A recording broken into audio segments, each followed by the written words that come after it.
Man, get a load of this piece of shit.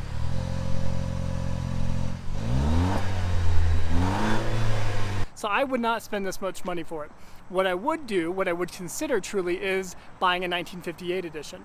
Buying that bare bones model, has cloth interior. I think that one would actually be a smarter buy, and it would actually feel more true to form, and you're getting it for a better price tag.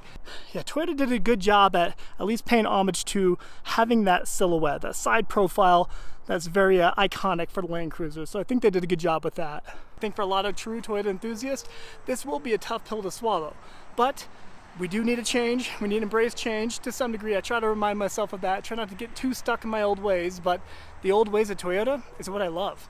Yeah, the old ways of Toyota is what a lot of us love and appreciate. And this, it really does deviate quite a bit. Holy cow, it's so heavy. The heft to it just screams extreme durability, right? It screams well built.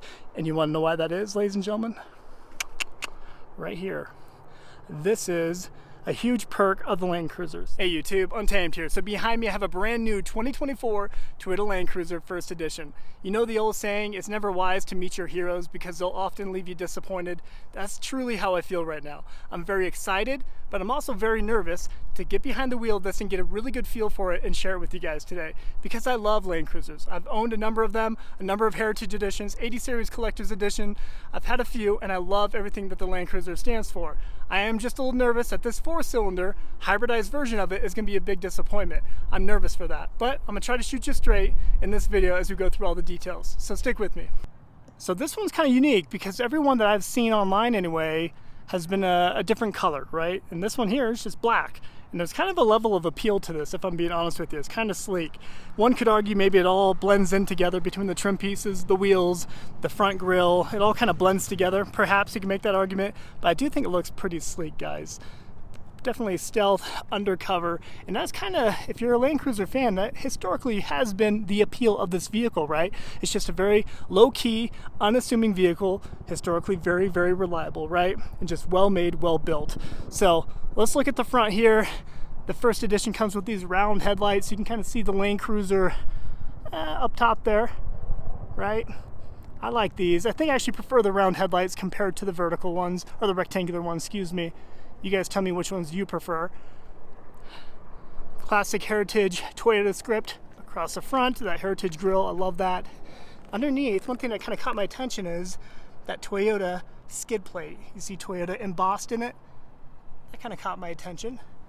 We'll look underneath it a little bit more later in the video. But how about that? This one actually has tow hooks. Take that, Tundra. So, I do like how wide the fender flares are. I think it's plenty aggressive. I think they did a good job. Toyota did a good job when it comes to the design cues. It's just when it comes to the overall complexity of it, what's underneath the hood, and the price tag, that's where we begin to bump into the issues, in my opinion. Give you a side shot.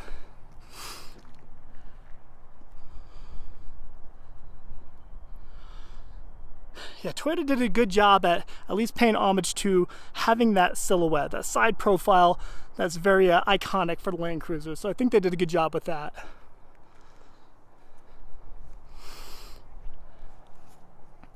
I got a thumbs up from a Subaru WRX on the way here, so you know it's in with the cool crowd. I shouldn't say that. I've owned a WRX STI before and I love the thing, so I can't really say anything really. So another idea of how wide the fender flare is. Black matte plastic here. And tell me what you think about these wheels, guys. Honestly, I'm kind of torn on them. So we got a 6-lug wheel here. I kind of like it because it is so simplistic, and there's a level of appeal to that, right? Just that's always has been the Land Cruiser. Outside of the Heritage Edition with the bronze wheels, they've always been pretty boring and bland. But I bet these OEM wheels are extremely well built.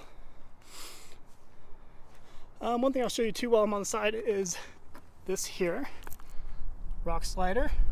As you'll see, it actually is connected to the frame. So bolted up to the frame. Not much of a step though. So when you open the door, it doesn't really double as a step too well. So I mean, you can barely kind of get your foot on it as you get in it. You know, I'm a size 6, so you kind of get it for, just for a scale. I'm kidding, size 9. All right, we'll get inside of here in a second. Here's the back end here. I like the roof rack. I think that is a big plus of the Land Cruiser here. Of the first edition, I should say. And the first edition has these unique first edition mud flaps, which I think that's pretty cool. I'm a fan of that. Could we have done better with the actual tires? These Michelins are, I don't know if they live up to what this vehicle is truly all about. I'm kind of surprised they didn't give it a, like, was it the Terra Grapplers that we get on the 4Runner and the Tundra now? Yeah, but with it being black, like all like the black line right here, everything just kind of blends together. And there's goodness to that, and then there's badness, right? It's just a matter of what your preference is. Same goes for like this little belt line right here, right? It being black and all blacked out. I don't know, you either love it or you hate it, really.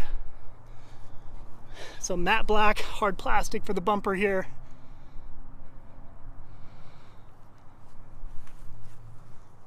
There's your tow hitch cover, which is pretty bulky. This is pretty big. I'm not used to seeing it quite like that. Like a little tail. And therein lies the controversy, right? The iForce Max, that 4-liter turbo hybridized platform, it does crank out pretty impressive numbers. Okay, so let's not ignore that fact as we kind of poke at it being a 4-cylinder, 326 horsepower and 465 foot-pounds of torque, if my memory serves me right. And we'll look at the window sticker here in a second too. I like these side mirrors, kind of reminiscent of what we found on the FJ Cruiser, if you guys recall. I like that.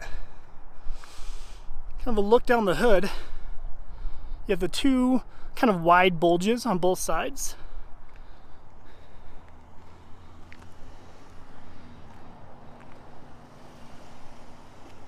And the 200 series, kind of something similar, and we'll look over the dash here in a second, but the 200 series kind of went a little wider with the bulges and then bowed down here in the middle.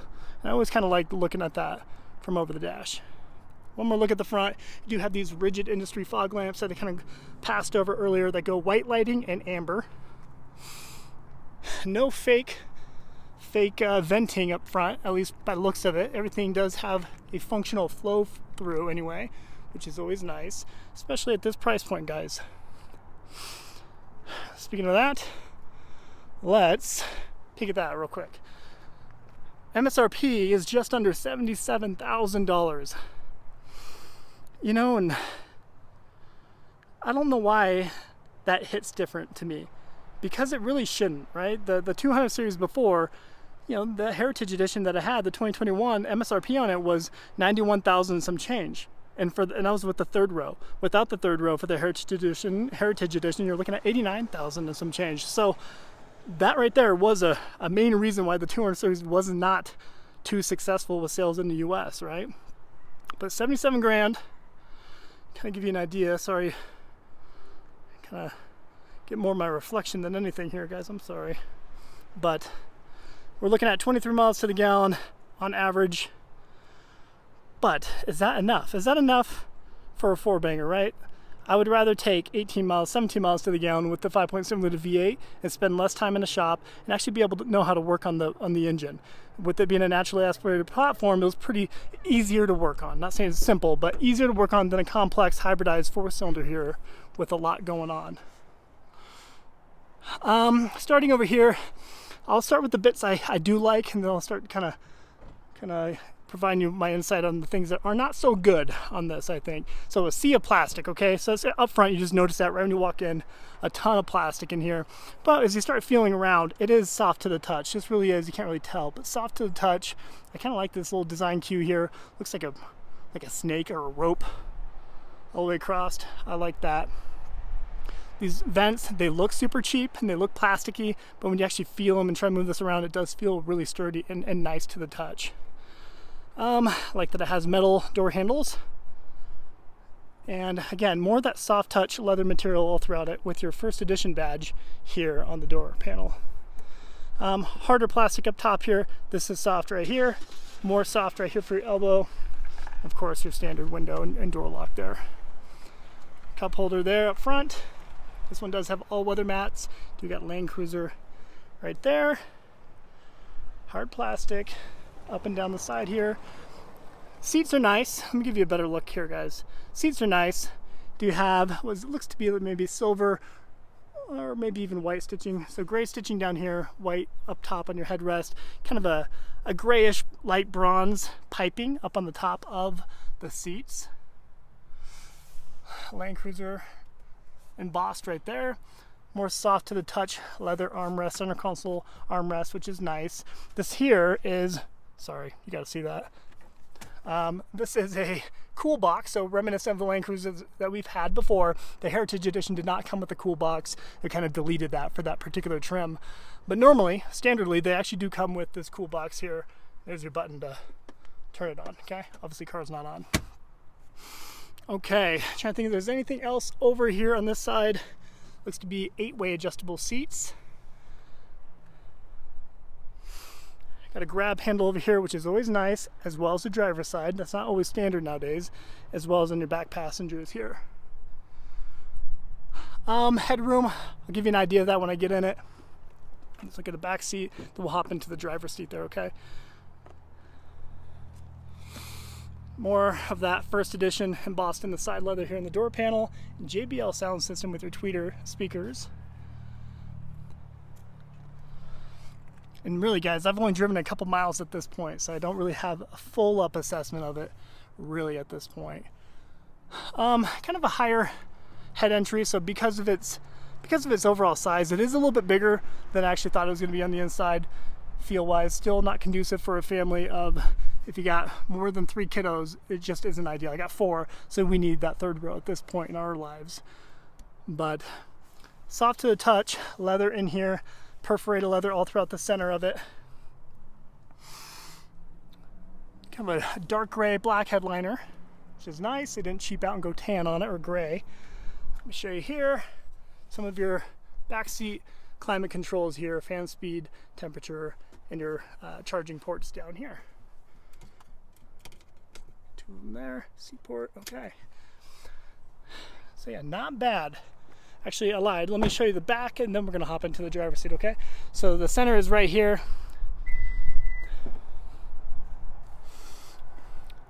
You know, it is a disappointment that we no longer have the split tailgate, and I thought that was really an iconic bit for the Land Cruiser, and always really has been, in my opinion. So I was bummed to see that they got rid of that, especially the fact that they have that, looks like they kind of have that midway belt line back there. It looked appropriate for it.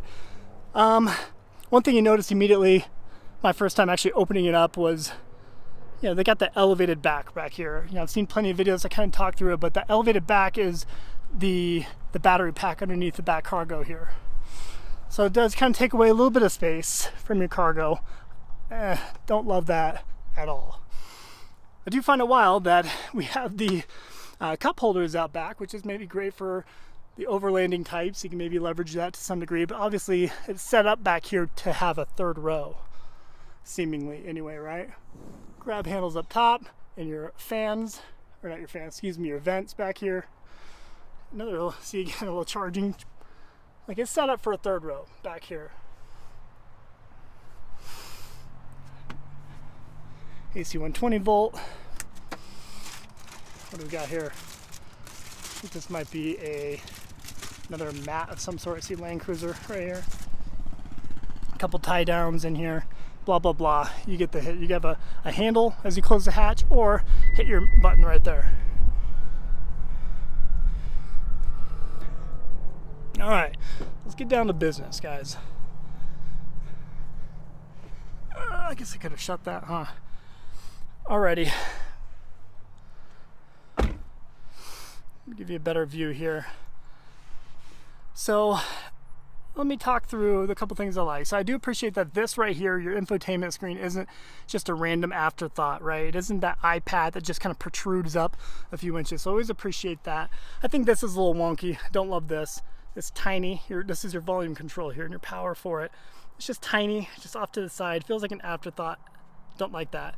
Yeah, if you got gloves on in the dead of winter, you're not going to go over there and be able to actually handle that. You want a bigger knob, in my opinion, for this. The controls down here are rather intuitive, pretty straightforward. I don't like the piano gloss black right here. I never like that. You're gonna get fingerprints all over that, to include your screen, of course. But you got overlays that you can put on it, of course. Let me fire it up. We have a full digital display here.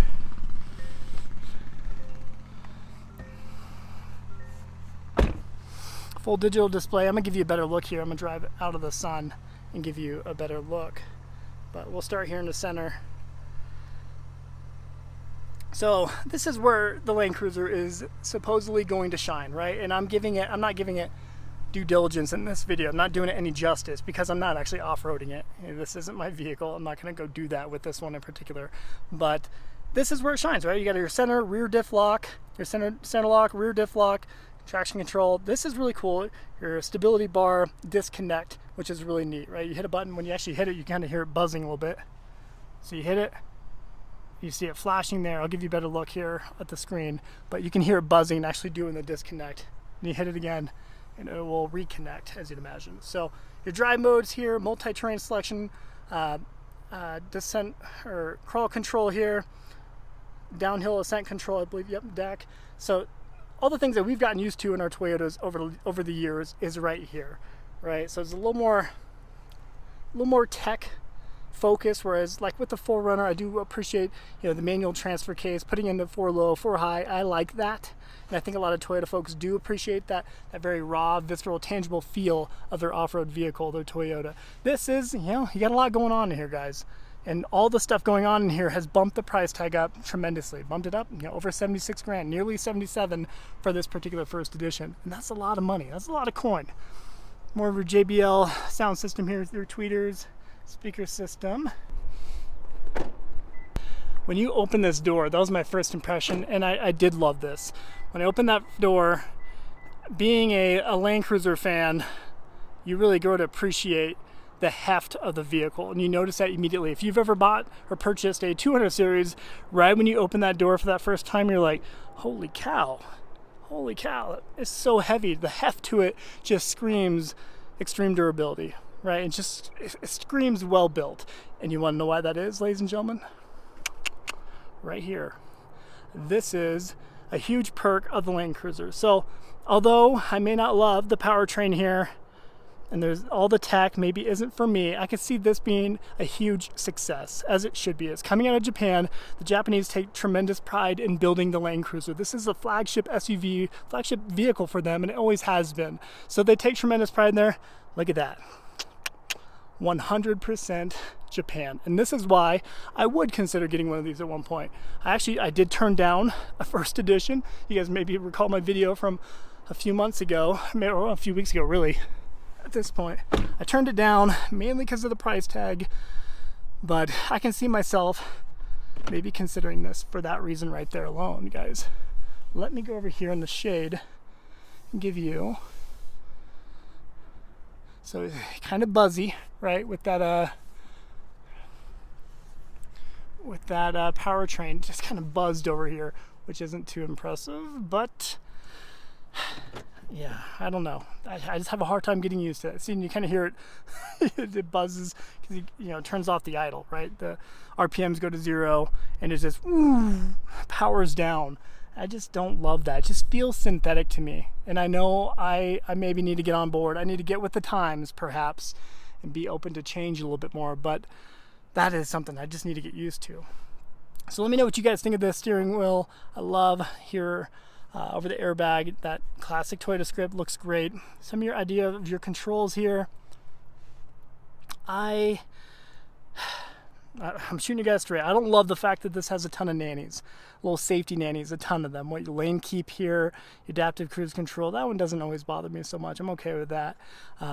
Like when I was waiting at a stop sign back there, there's a cross traffic alert popped up as I started getting off the brake and going out. So it started flashing and beeping at me saying cross traffic alert right in the center, and like stuff like that kind of drives me nuts, right? It's one more thing to break, one more thing to fail. I know we talked through it a lot, but just you and I, we're not going to fix that.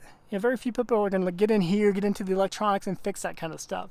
And that's what kind of grinds my gears a little bit. And that's why I love the old Land Cruiser. That's why I love the 5th generation 4Runner. There's less of that. And it's just easier. It's easier to work on, better peace of mind.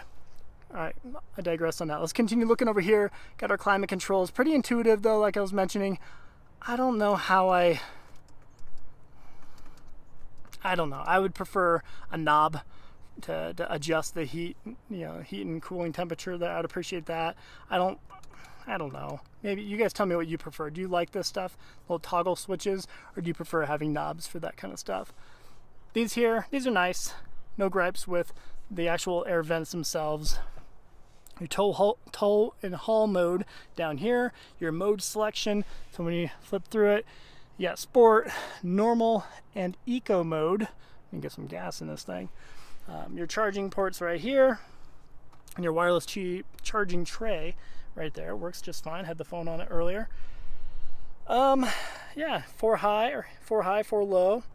This kind of stuff, I don't know. That just takes time for me to get used to. I don't love it. I don't love that.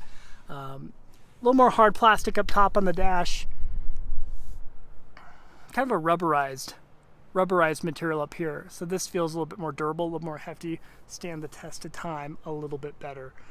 The visibility is exceptional. Kind of give you an idea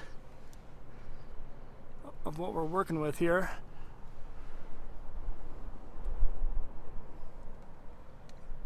And a standard sunroof in this, which I prefer this. I always prefer normal sunroofs compared to the giant panoramics.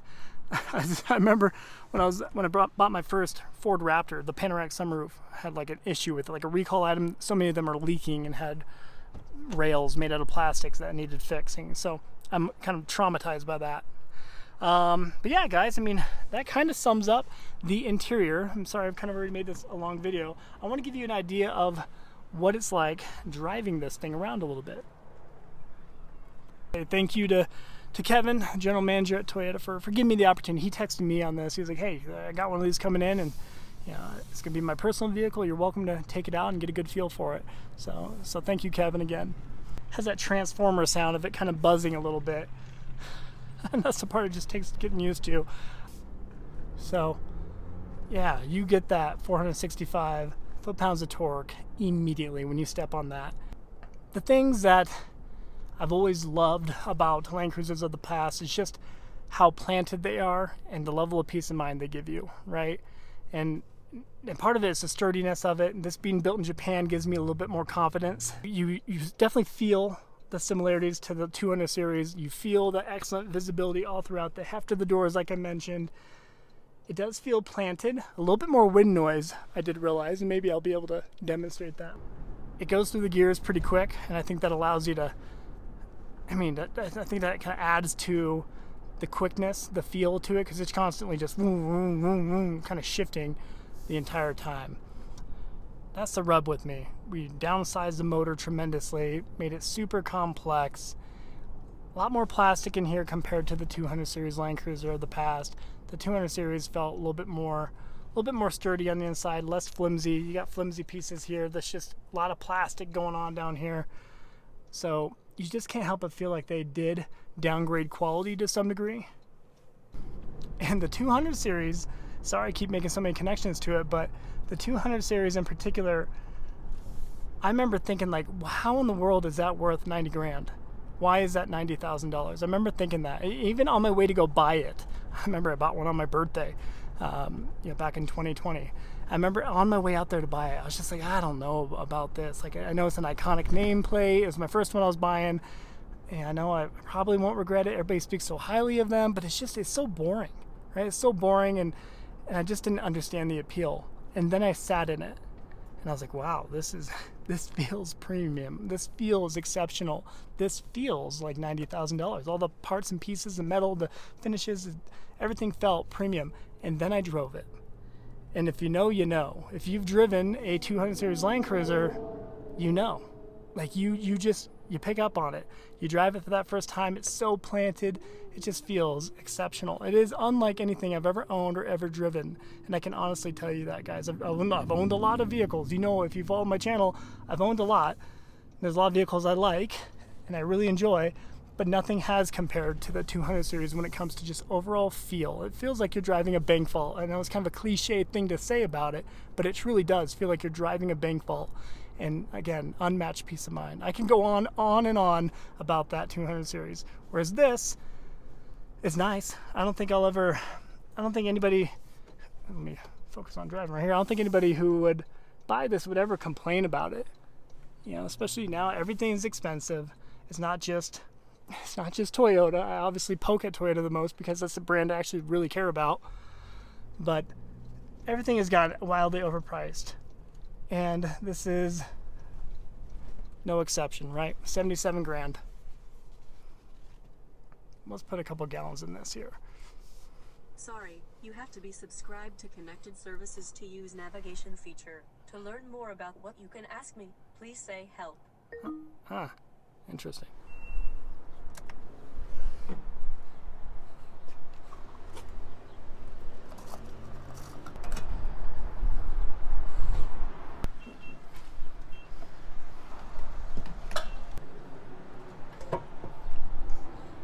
How do you guys feel about the full digital gauge display here? You know, obviously the infotainment, I appreciate having the infotainment be complex. I'm okay with that when it has, you know, Apple CarPlay, Android Auto. I appreciate that wireless. I'm okay with that, right? I mean, it's an extension of your phone. But when it comes to the actual gauge display here, this is where, again, I'm showing maybe my true colors and my bias, but I do prefer old school analog, which is why, again, I prefer the 5th generation 4Runner and that 200 series. Let me set off here. Whenever you're coming in and out of any driveway, it's pretty soft, but when you're hitting these like bumps and potholes, it is a little more dramatic and more jarring. Not bad by any means, guys, of course. I can see people really appreciating, see right there? That was a cross traffic alert that just popped up because that truck just drove by. Like that kind of stuff. I don't like that kind of stuff. You know, obviously all it takes is saving you from one accident for you to be a true believer of it. I get it. Or preventing you from hitting something or someone. That's all it takes. But for me, I feel like it takes away from the driving experience to some degree, having all those additional nannies, lane keep, blah, blah, blah, blah, you name it. Yeah, I mean, it feels tight. When you turn it, there's no, maybe I've gotten used to the Tundra. The Tundra in particular, gosh, there's so much body roll. You turn, you're like, whoa, you're moving a ship. Whereas this, you know, man, it is super pointed, very planted in any type of quick corner maneuvering. So I'm shocked by that because it still is a large vehicle and a pretty tall vehicle too. So maybe arguably top heavy to some degree, but maybe that battery out back kind of adds to the lower center of gravity, weighing it down a little bit. Who knows? So I'll give you an idea of how much headroom we got.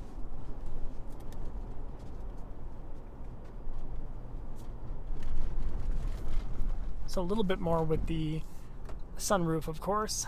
This is a pleasant place to be. These seats are plenty comfortable. I do like those FJ Cruiser mirrors. Those are cool. Like the look of that. And just how vertical, straight up this windshield is. I like that. Very, very reminiscent of that FJ Cruiser as well.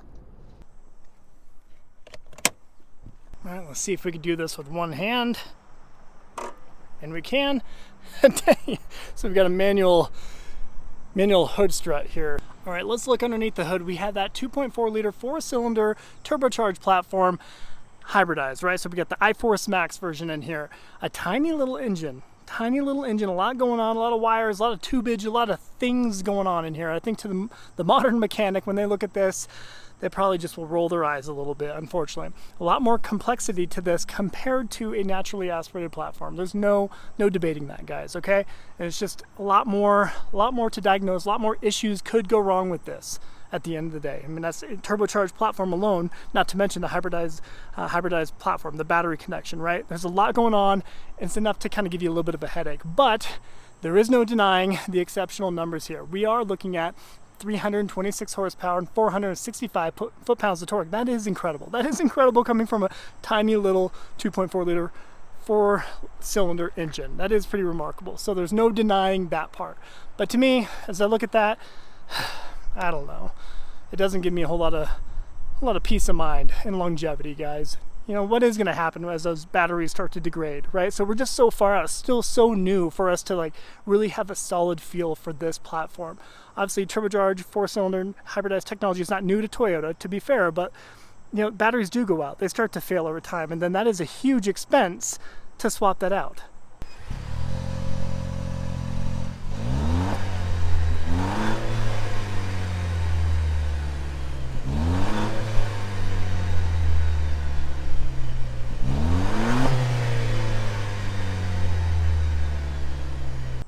One thing that I really do like on the first edition here is this roof rack. This is pretty sleek.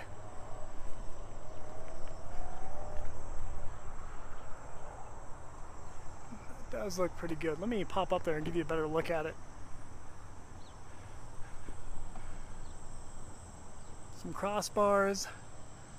Standard sunroof on the first edition, so it doesn't get in the way of that. I don't know, I think it's a nice touch. And driving down the road, I didn't actually catch too much wind noise from this. You know, compared to my 2023 Toyota Sequoia TRD Pro that I had, there was a lot of wind noise coming from that roof rack. So to shoot you guys straight, I don't think I would buy it. I don't think I would pay this much money for the first edition, right? 77 grand is nothing to scoff at, right? And when you cram a very small 4-cylinder platform in here, make it very complex, it takes away from the core things that have always made Land Cruisers great, and that's simplicity. Simplicity at its core, allowing for exceptional reliability, is what made it great. It hasn't always been affordable, right? It's always been kind of out of most people's price ranges, but when we have done this and we've taken away 2 of those primary pillars, I think it really just takes away from the overall appeal, in my personal opinion. So I would not spend this much money for it. What I would do, what I would consider truly, is buying a 1958 edition. Buying that bare bones model, has cloth interior. I think that one would actually be a smarter buy, and it would actually feel more true to form, and you're getting it for a better price tag. So that would be the direction I would recommend going. All the Land Cruisers here, they do have the same iForce Max. They still carry the 2.4 liter turbocharged hybridized platform. So you're still getting the same everything, right? You got a couple, you know, within here you got the full leather, you got all the swanky tech, everything within it. But I don't know, that's just me. I would spend high 50s and I would feel comfortable. That's what this one truly feels like to me. Personally, if you still have an opportunity to, I would recommend buying a 2024 Toyota 4Runner. Get that 5th generation 4Runner, because I guarantee you, anybody who buys that last model year of that 5th generation 4Runner, they won't regret it. They're not going to regret that. 5 years down the road from now, when everybody's, you know, maybe dealing with some issues and quirks and kinks with the new platform here, all the tech and all the gizmos, you're going to be sitting pretty with your very reliable, very simplistic, and affordable still, $57,000 for a TRD Pro, that's top of the line, but you can easily get one for high 40s, right? 47 for a TRD off-road pretty easily right now. So that is what I would do. And again, I think there's value in simplicity, and this, we distance ourselves too far away from it. And for me, I just don't love it. Now, honestly, guys, if you are stuck on the idea of buying a brand new Land Cruiser, what I would truly recommend, and I mean this, wait at least 2 model years. Wait until the 2026 model year is rolling out. This is going to be available for the foreseeable future, right? They'll probably run this long in the tooth like they do most vehicles, so there's no big rush to get it. So I would wait a couple years, let them iron out the bugs, kinks, and quirks with this, because there's going to be some. Every brand new platform is subject to it. Toyota's no exception. It's going to have issues. Let them work them out. Let them iron those issues out and then buy this. Once you do that, I think you'll feel much better about your purchase and not be the guinea pig of working out all the recalls, all the issues that people identify with this. Don't be so eager to be first to the cheese. We have too many people like that, and that kind of helps drive up markups anyway. The good news is, most dealerships, they're pretty quick to take out the markups. I follow a number of Toyota Facebook pages and Land Cruiser Facebook pages. A lot of dealerships are just quickly selling even the first edition here at MSRP. I haven't seen them discounted though, to be fair, but a lot of them MSRP. You don't need to worry too much about markups right now, and well, that's at least some good news in it. So we'll wrap up the video there, guys. In summary, I think this is a very nice vehicle. I love the fact that it's built in Japan, so it will always have style points. I may end up buying one in the future. I definitely have not counted this out totally. I think it's probably best to wait for them to work out the kinks in the first model year or two. That's truly what I think I want to do. Overall, a lot to love, but plenty to dislike too. It really depends on the type of person you are and the type of vehicle you've grown to appreciate. I think for a lot of true Toyota enthusiasts, this will be a tough pill to swallow. But we do need a change. We need to embrace change to some degree. I try to remind myself of that. I try not to get too stuck in my old ways, but the old ways of Toyota,